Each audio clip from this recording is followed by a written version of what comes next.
Cette île, donc aussi la communauté Innu de Uashat-Makmaniutenam, sont considérés comme une plaque tournante pour le trafic de stupéfiants. Et ça, le crime organisé l'a bien compris. Il faut partir de cette île pour aller au nord. On a des aéroports, on a des trains pour aller dans d'autres communautés plus au nord. Dans la nuit du 14 au 15 novembre, une résidence, 2 garages et un quadruplex sont flambés. Un suspect a été arrêté. Pendant que l'enquête se poursuit, les membres de la communauté de 3700 âmes sont sous le choc. Ce que j'ai peur, c'est que ça devienne de plus en plus gros et grave à un moment donné et que ça peut amener à des morts. Je pense que ça ébranlerait pas mal notre communauté. J'ai toujours peur. Je dors pas les nuits, moi. Moi, j'ai peur que les gangs de rue viennent chez moi. Tu sais, ils peuvent se tromper des maisons. Ça a comme créé de l'insécurité dans la population.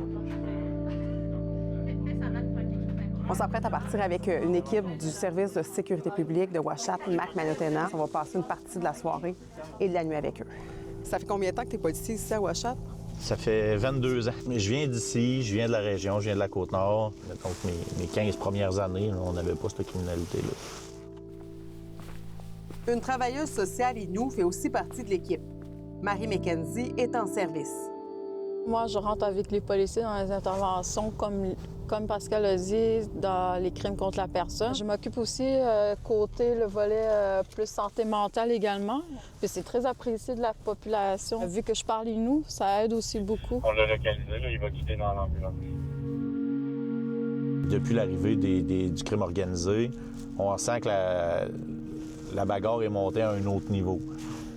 C'est plus violent. Il y a des armes utilisées, des bâtons, ils défoncent des maisons, ça tire dans des maisons.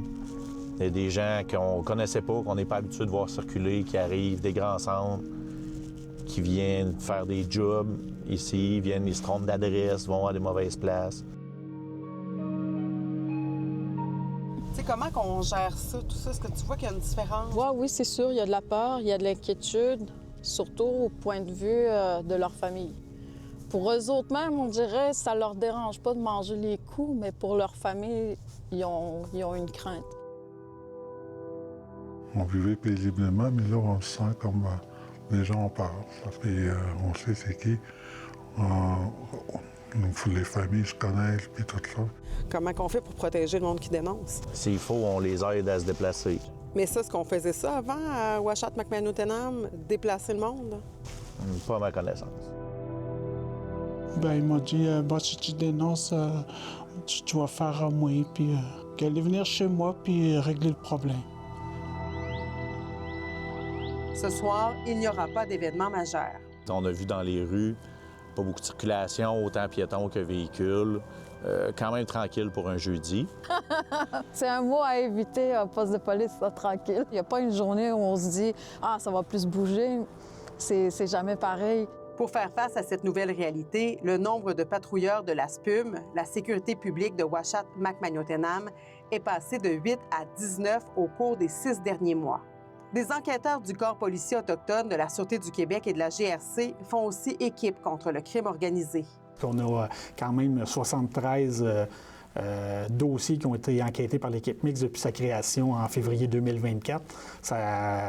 Ces 73 dossiers-là ont amené quand même 94 perquisitions et 94 arrestations.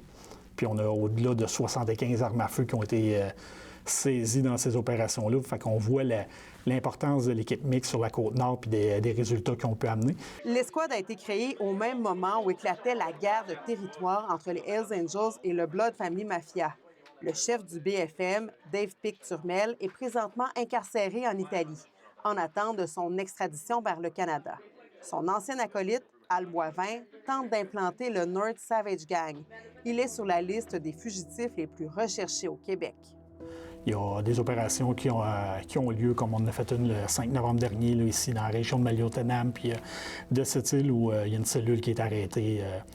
Des gens qui étaient auparavant affiliés au BFM, mais qui seraient rendus avec le NSG d'Albois. 63 000 comprimés de méthamphétamine ont été saisis, en plus de la cocaïne, du cannabis et des champignons magiques.